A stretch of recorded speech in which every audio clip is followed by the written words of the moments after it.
Hi everyone, welcome back to my channel. I upload several times a week, so make sure to subscribe below for all the upcoming content. Now in this video, I'm going to present to you my 3 bestest tips that I've found for dealing with procrastination. So a while back, someone's asked me to vlog about procrastination, and my immediate reaction was, well, I'm not really a procrastinator, because I definitely don't define myself as one. But funny enough, a short while later, I realized that I do procrastinate with things that in my head feel like they be a hassle, or like they will take a long time, or things I don't really feel like doing. Learning new skills, starting something from scratch, practicing, or making preparations. So it seems to me that we procrastinate on things that are confronting or triggering. Whether it be things that make us feel frustrated, that make us feel impatient, things that we're afraid of failing at, or that we may feel like we're not good enough at. Surprisingly enough, though, by the time I get to physically do those things, they're hardly as bad as I'd imagined them in my head. And sometimes they're even very enjoyable, but there is a barrier in getting to it when it comes to this type of hesitation, deflection, or anxiety that we call procrastination.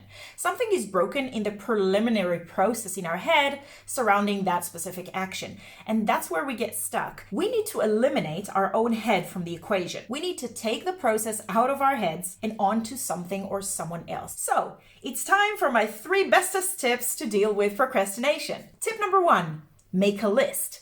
Tip number 2, show someone the list. And tip number 3, be held accountable. So let's start with number 1. If you know that there are things that you're definitely supposed to do or that you really want to get to, make sure to make a list of all those things so that you have it in front of you, both as a call for action and so you have the ability to follow up on your progress. And also make sure to write them in prioritized order. Secondly, make sure to share that list with at least one more person. Whether it be your partner, your friend, your sibling, your colleague, it's super important because once you've shared it with someone, A, you can no longer run away from it or lie to yourself, and B, they can help you out if you get stuck. So you want to make sure you're telling someone that you trust will be there for you and not put you down for it. And the third and last point is to ask your friend to hold you accountable to reaching your goals in a productive and positive way. Make a point to be open and explain your struggle to them, your fear of failing or disappointing people, and explain your need for encouragement rather than just being hard on you. Now, that third point is especially important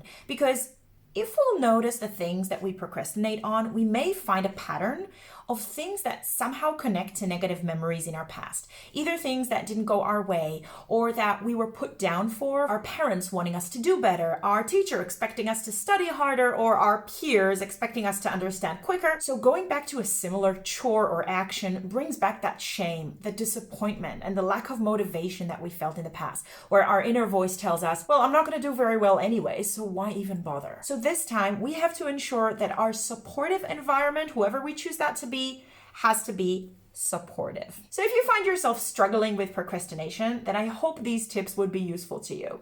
And as always, please feel free to share your own experiences and thoughts in the comments below. I love reading it and then responding. If you liked the video, please remember to give us a little like and of course subscribe to the channel for more useful content. I'll see you again soon.